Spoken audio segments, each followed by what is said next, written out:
नमस्कार, हमारा नाम है समरीन और आपने देखना शुरू कर दिया है लाइव सिटीज। देखिए, बिहार की 4 विधानसभा सीटों पर उपचुनाव होना है और बड़ा सवाल यही बना हुआ है कि आखिर इस बार के उपचुनाव में कौन बाजी मारेगा, जनता किसको आशीर्वाद देगी और जनता किसको ठेंगा दिखा देगी, सब यही जानना चाह रहे हैं। तो देखिए, आज के इस वीडियो में हम चर्चा करेंगे इमामगंज विधानसभा सीट की और आपको बताएंगे कि आखिर इमामगंज का मिजाज क्या है। तो एक बार फिर से इस मुद्दे पर सीधी बातचीत करने के लिए हमारे साथ न्यूज रूम में 2 सीनियर जर्नलिस्ट मौजूद हैं। देखिए, एक तरफ है सीनियर जर्नलिस्ट ज्ञानेश्वर जी और दूसरी तरफ है सीनियर जर्नलिस्ट रवि उपाध्याय जी। तो आइए फिर इस चर्चा की शुरुआत करते हैं।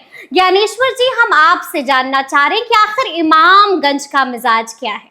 देखिए, इमामगंज की जब आप बात करते हैं तो जीतन राम मांझी की बातचीत शुरू हो जाती है। तो इमामगंज जब मैं पता कर रहा था तो इमामगंज में त्रिकोणीय लड़ाई है।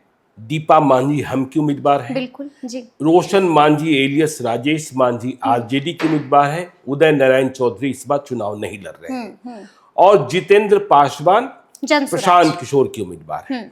तो देखिए, इमामगंज में लड़ना तो सबको पड़ेगा दीपा मांझी से सीधी लड़ाई होगी। हाँ, देखिए, लड़ना तो पड़ेगा दीपा मांझी से ही ना, क्योंकि जीतन राम मांझी की सीट है और जीतन राम मांझी अब केंद्र में मंत्री बन चुके हैं। उनके बेटे बिहार सरकार में मंत्री हैं। परिवार की बात तो हो ही चुकी है, परिवार से छुटकारा मिला नहीं, लेकिन देने के लिए जीतन राम मांझी के पास बहुत कुछ है। जी बिल्कुल, केंद्र में मंत्री हैं। संतोष मांझी के पास भी सब कुछ है, बिहार सरकार में मंत्री हैं। तो ऐसे में सवाल यह पैदा होगा कि जीतन राम मांझी ने अब तक क्षेत्र को क्या दिया और क्या नहीं दिया, संतोष मांझी क्या दे रहे हैं। इनके पास देने को है और दूसरे के पास जो दूसरे और तीसरे हैं, रोशन मांझी एलियस राजेश मांझी और जितेंद्र पासवान, इनके पास समझाने को है कि हम आ गए तो हम ये कर सकते हैं। बिल्कुल। तो सबसे बड़ी ताकत, और हम यह देख रहे हैं कि इमामगंज में देखिए 2 मांझी लड़ रहे हैं। बिल्कुल जी। दीपा मांझी और रोशन मांझी। बिल्कुल। पहले जीतन राम मांझी वर्सेस उदय नारायण चौधरी होता था, तो मांझी मतों का बंटवारा हो रहा है। लेकिन इमामगंज में सबसे बड़ी प्रतिष्ठा फंसी हुई है चिराग पासवान की। चिराग पासवान जी। चिराग पासवान पिछले दफे 2020 में इमामगंज लड़े थे। 14,000 से अधिक और 15,000 से कम मत उनकी उम्मीदवार को आया था और इसमें पासवान जाति के मतदाता अधिक थे। बिल्कुल। तो इस बार यह देखना है, चिराग पासवान अभी पहुंचे नहीं है। जीतन राम मांझी और चिराग पासवान के बीच रिश्ते क्या हैं यह भी आप समझती हैं। बिल्कुल, दोनों के बीच ठनी हुई जी है। तो चिराग पासवान जो उनके पास 14,000 से अधिक 15,000 से कम मत आया था, क्या उन मतों का हस्तांतरण एनडीए के उम्मीदवार होने के नाते दीपा मांझी को करा देंगे? यदि दीपा मांझी को करा दे रहे हैं तब तो कोई लड़ाई नहीं बचेगी। तब लड़ाई नहीं बचेगी। बिल्कुल जी। लेकिन लड़ाई कब बचेगी? जब वे मतों का ट्रांसफर न करा पाए और मांझी मतों का बंटवारा हो जाए। ठीक है ना? जी। तो चिराग पासवान की बड़ी परीक्षा है। इसलिए भी परीक्षा है क्योंकि जनसुराज ने, देखिए, रणनीति के लिए जाने जाते हैं प्रशांत किशोर, कैसे 2 की लड़ाई में अपना स्थान बनाया जाए। वहां जितेंद्र पासवान को उम्मीदवार बना दिया। जितेंद्र पासवान को पहले डॉक्टर जितेंद्र पासवान कहा जा रहा था, अब एमबीबीएस की डिग्री नहीं है, इसलिए जितेंद्र पासवान। देखिए, अब प्रशांत किशोर से सवाल भी पूछा गया। प्रशांत किशोर ने कहा कि जो मौके पर काम आया वही ना असली आदमी है। जी, और यदि उनके खिलाफ नाराजगी है, जितेंद्र पासवान के खिलाफ उनके मरीजों में नाराजगी है, तो कहिए हम उम्मीदवार वापस ले लेते हैं। प्रमाण तो दिखाइए, कोई गुस्सा है कि नहीं है। तो जितेंद्र पासवान, चिराग पासवान, तो पासवान के मतों का हस्तांतरण कराना। देखिए, इमामगंज में सबसे अधिक मांझी, फिर वहां के निर्णायक डांगी और कुशवाहा हो जाते हैं। जो रोशन मांझी है उनकी राजनीति एंटी डांगी रही है, इस बात को भी नोट करके रखना होगा। जी, जी। और प्रशांत किशोर बच्चों की बात करके जहां भी जा रहे हैं बच्चों की बात करें। बाकी सारे नेता अपनी बात करते हैं, जाति की बात करते हैं, सत्ता प्राप्त करने की बात करते हैं, बच्चों की बात नहीं करते। और प्रशांत किशोर कह रहे हैं हम अपने लिए नहीं, आपके बच्चों की बात कर समर्थन मांग रहे हुए, तो यह भी कहते हैं हम वोट मांग ही नहीं रहे हैं, हम आपके अपने बच्चों का भविष्य तय करने के लिए आपको कह रहे हैं। तो वहां की लड़ाई इस रूप में फंसी है। अब देखिए प्रशांत किशोर तो पहुंच गए हैं जी। नीतीश कुमार और तेजस्वी यादव दोनों वीआईपी हैं, दोनों वीआईपी हैं। बिल्कुल। जीतन राम मांझी भी लैंड कर चुके हैं। जीतन राम मांझी वहां कैंप कर रहे हैं। जीतन राम, हाँ, संतोष सुमन की तो पत्नी ही है। तो जीतन राम मांझी के खिलाफ जो गुस्सा और जीतन राम मांझी, देखिए होता क्या है जब आप बहुत बड़े हो जाते हैं और नाराजगी होती है, बहुत नाराजगी होती है, लेकिन वह व्यक्ति अपने ही लाभ के लिए आपके दरवाजे पर पहुंच जाता है, क्या सम्मिलन जी क्या है, तो आपका गुस्सा काफूर हो जाता है। तो ये काम कर रहे हैं जीतन राम मांझी। ये काम लालू यादव भी ये क्या करते थे। देखिए लालू यादव के बारे में बड़ा प्रचलित किस्सा है कि वह अपने दुश्मन को चंद सेकंड में अपना कर लेते हैं। अच्छा, यह कला और यह जादूगरी लालू यादव के पास थी कि भाई उन्होंने देखा कि अब गए सिमरी बख्तियारपुर, उन्हें मालूम ये हुआ कि ये फला नाराज है, वे 20 सभा में कहते थे फोन लगाओ। अच्छा, ठीक है, फोन लगवा दिया और लालू जी ने कहा का करत रहो, तुम्हारे क्षेत्र में आयल बानी और तू कद्दू के सब्जी या भिंडी के भुजिया ना खिलावा, रोटी बनवा के रखा तो और घर आवत नहीं। अरे जी, तो आदमी का जितना गुस्सा वो गायब। तो ये जो नेचर है ये लालू यादव का रहा है। ये नेचर आपको तेजस्वी यादव और नीतीश कुमार में नहीं मिलेगा। लेकिन जीतन राम मांझी जब लैंड किए हैं तो वह जो उनसे नाराज है उनके पास पहुंचने की कोशिश कर रहे हैं। लेकिन प्रशांत किशोर बच्चों की बात करके और वहां बहुत ही मजबूत कैंपेनिंग चल रही है। और बदलाव की बात भी हो रही है, बदलाव की बात भी हो रही है। तो यहां मसला फंसा हुआ दिख रहा है। मैं जब जनसुराज में लोगों से बात करता हूं तो वे कहते हैं हम इमामगंज तो जीत ही रहे हैं। बिल्कुल जी। देखिए जब आरजेडी में बात करते हैं तो वे कहते हैं हमसे ही लड़ाई है, और जब मैं हम में बात करता हूं तो लोग कहते हैं कि यह तो सीट हमारी है। तो इमामगंज की लड़ाई फंसी हुई है और इमामगंज में जीतन राम मांझी को अपना किला बचाने के लिए बहुत मेहनत करनी पड़ रही है। लेकिन चिराग पासवान की प्रतिष्ठा दांव पर है। यदि चिराग पासवान का मत हस्तांतरित नहीं करा पाए, वह मत जितेंद्र पासवान के साथ चला गया तो एक बड़ा वर्ग जाएगा।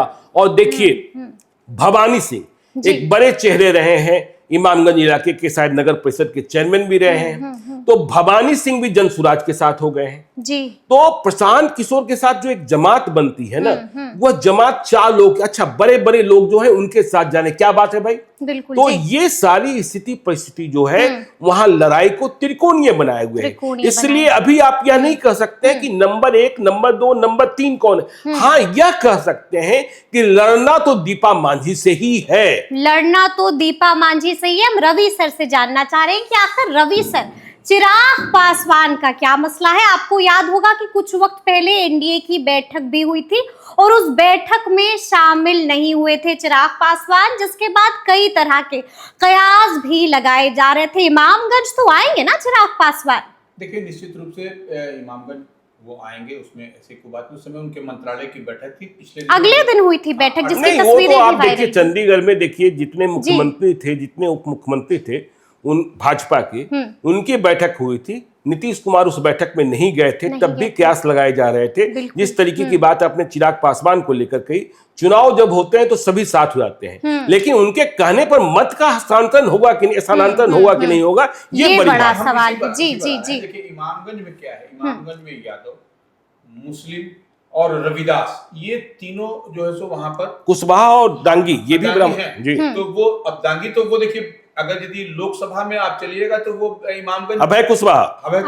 हाँ देखिए लोकसभा चुनाव में जीतन राम मांझी के क्षेत्र में सुशील सिंह औरंगाबाद के भाजपा प्रत्याशी कम ही मतों के अंतर से पिछड़ गए थे और वहां अभय कुशवाहा ने लीड हासिल कर ली थी। वहां पर देखिए वहां कुशवाहा वोट भी डिसाइडिंग है। हम वही बता रहे हैं तो लेकिन अब जन सुराज ने वहां पर जो एक चाल चल दिया है, एक जो डॉक्टर को वहां से उम्मीदवार बना दिया जितेंद्र पासवान को, यही तो लिटमस टेस्ट है चिराग पासवान का कि वह ईमानदारी से अगर यदि उनकी पार्टी वहां पर अगर कैंप कर जाए, बैठ जाए, तब दीपा मांझी की जीत सुनिश्चित हो सकती है। अदरवाइज जो 15,000 की बात हुई कि पिछले बार में 15,000 से समथिंग जी 14,000 से अधिक, 15,000 से कम, तो वो वोट अगर एड ऑन होगा तभी दीपा मांझी की जीत सुनिश्चित होगी इमामगंज विधानसभा क्षेत्र से। और नहीं अगर यदि हुई तो निश्चित रूप से आप पिछड़ते हुए देखिएगा, जिसमें भी कोई नहीं, क्योंकि एंटी इनकम्बेंसी बहुत ज्यादा है वहां पर दीपा मांझी के खिलाफ, क्योंकि उनके बारे में कहा जाता है जीतन राम मांझी के खिलाफ।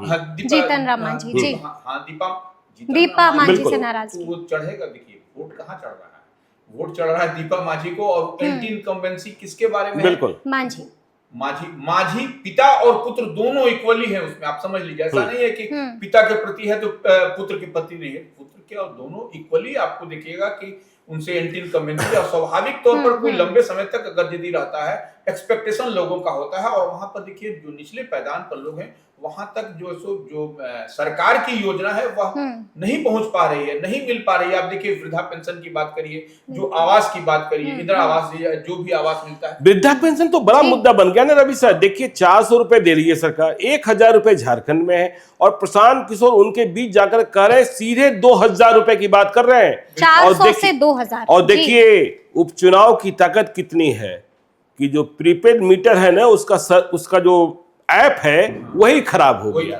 हाँ वही खराब हो गया। हाँ देखिए मैं कहता था, मैं पहले से कहता रहा हूँ कि जब जब चुनाव आएगा ना, ये ऐप खराब होंगे, उस समय बिजली किसी की नहीं काटी जाएगी, उपचुनाव खत्म होगा, ऐप ठीक हो जाएगा, फिर से बिजली कटेगी, जुड़ेगी, और 2025 में जब फिर से विधानसभा का आम चुनाव होगा, हाँ फिर से ऐप खराब हो जाएगा। बिल्कुल बिल्कुल जी, तो वही कह रहे हैं वहां पर अब चिराग पासवान की निश्चित रूप से अग्नि परीक्षा है जी, इमामगंज सीट पर एटलीस्ट। बिल्कुल अब कहीं आप हो चाहे नहीं हो, लेकिन इस सीट पर आप ही आइएगा, तभी चिराग पासवान आएंगे, तभी वोट ट्रांसफर होगा। और तभी दीपा मांझी के बारे में एक टैग लगा हुआ है ज्ञानेश्वर जी की वीवीआईपी उम्मीदवार है, तो इस टैग को आपको हटाना पड़ेगा और आपको सरल और सुलभ होना पड़ेगा आम आवाम के बीच में, जो आप नहीं हैं। तो इस बात से आप इत्तेफाक रखिए न रखिए, लेकिन इतनी बात तय है कि लोगों में नाराजगी है, क्योंकि अब ज्ञानेश्वर जी से मिलने के लिए आपको 4 चैनल पार करके आके मिलना, तो लोग यहाँ पर फिर नहीं वोट देंगे इनको, ये बिदक जाएंगे, भाग जाएंगे। ये परेशानी है वहां पर। और देखिए ये जो डॉक्टर है आपका, अब देने की बात ज्ञानेश्वर जी ने कही कि क्या देने के लिए दीपा मांझी दे सकती है, निश्चित रूप से कैपेबल है, वो दे सकते हैं, लेकिन जो जन सुराज के उम्मीदवार हैं वह तो 24/7 लोगों के बीच में वो दे ही रहे हैं। वो तो देखिए मैं कल देख रहा था कि बेलागंज में वे कह रहे थे कि मैं एक कप चाय भी दूसरे का नहीं पीता हूँ, और मैं बिहार में ऐसे तमाम नेताओं को जानता हूँ जो गाड़ी में पेट्रोल भी दूसरे से भरवाते हैं, ठीक है ना, बड़े बड़े नेताओं को जानता हूँ। और देखिए इमामगंज में सिर्फ चिराग पासवान की प्रतिष्ठा दांव पर नहीं है, चिराग पासवान में अभय कुशवाहा, जिन्हें तेजस्वी यादव कुशवाहा का नेता बनाने में लगे हैं कि हमने एनडीए का वोट बैंक तोड़ दिया, उनकी भी परीक्षा होगी कि आपको तो लोगों ने वोट दे दिया लोकसभा चुनाव में, लेकिन क्या आपके कहने पर रोशन मांझी एलियस राजेश मांझी को देंगे? और नीतीश कुमार जो लवकुश के जनक हैं, उपेंद्र कुशवाहा, सम्राट चौधरी, इनकी भी परीक्षा होगी, और कुमुद वर्मा और उपेंद्र प्रसाद, ये 2 नेता जो दांगी के नेता हैं, इनकी भी परीक्षा होगी।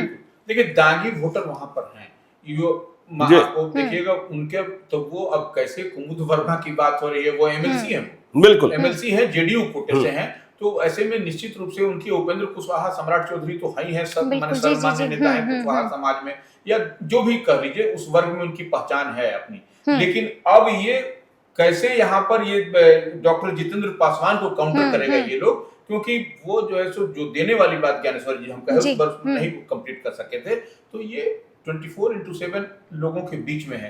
और देखिएगा आपको तो खुद घूम करके आई हैं वहां पर, आपको समरीन जानकारी है कि वहां के लोग क्या कह रहे हैं, जब हम देंगे तो अपने बच्चे को ही वोट देंगे, ये हमारे घर का लोकल है, स्थानीय है जितेंद्र पासवान वहां के, तो ये राजेश मांझी भी स्थानीय है, रोशन मांझी, तो लेकिन ये इनकी पहुंच जो है सो आम आवाम के बीच में है एज ए चिकित्सक। एक और ट्रेंड को देखिए, आप नोट कीजिए कि जो मैंने कहा ना कि ये वीआईपी प्रचारक तेजस्वी यादव, नीतीश कुमार, ये जाएंगे हाथ हिला करके, बिल्कुल। जिंदाबाद जिंदाबाद करके। जी जी जी। प्रशांत किशोर की किसी सभा में प्रशांत किशोर जिंदाबाद का नारा नहीं लगता जय है। बिहार, जय बिहार, जय जय बिहार, ठीक है ना। बिल्कुल, बिल्कुल, और बिल्कुल, जो जी। जनसुराज वाले हैं वो कोशिश कर रहे हैं घर घर जाकर वोट मांगे। और ये जो बाकी पार्टियों के नेता हैं वह चाहते हैं कि लोग आकर हमें वोट दे दें, हमें सुने और आकर हमें वोट दे दें। बिल्कुल, जी, तो जी, ये जी। फर्क भी ये महसूस फर्क भी किया जा रहा दिखाई है। दे जी। रहा है। चलिए एक आखिरी सवाल है ज्ञानेश्वर जी, आपको क्या लगता है, जिस तरह से हम भी लगातार लोगों से बातचीत कर रहे हैं, इमामगंज में दीपा मांझी को लेकर के नाराजगी है, लोग उन्हें वीवीआईपी बहू कह रहे हैं,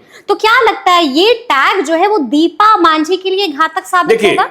अभी तो है, लेकिन 72 घंटा पहले नाराजगी खत्म भी हो जाती है। खत्म हो और जाती फिर 1, 2, 3 में देखिए 2, 3 के बीच कितना फासला रहता है, गोलबंदी कितनी मजबूत होती है और किसके पक्ष में कितनी मजबूत होती है। तेजस्वी यादव के जाने के बाद उदय नारायण चौधरी भी पहुंचेंगे, चिराग पासवान भी पहुंचेंगे, उपेंद्र कुशवाहा भी जा रहे हैं, सम्राट चौधरी भी जाएंगे, सब लोग जाएंगे।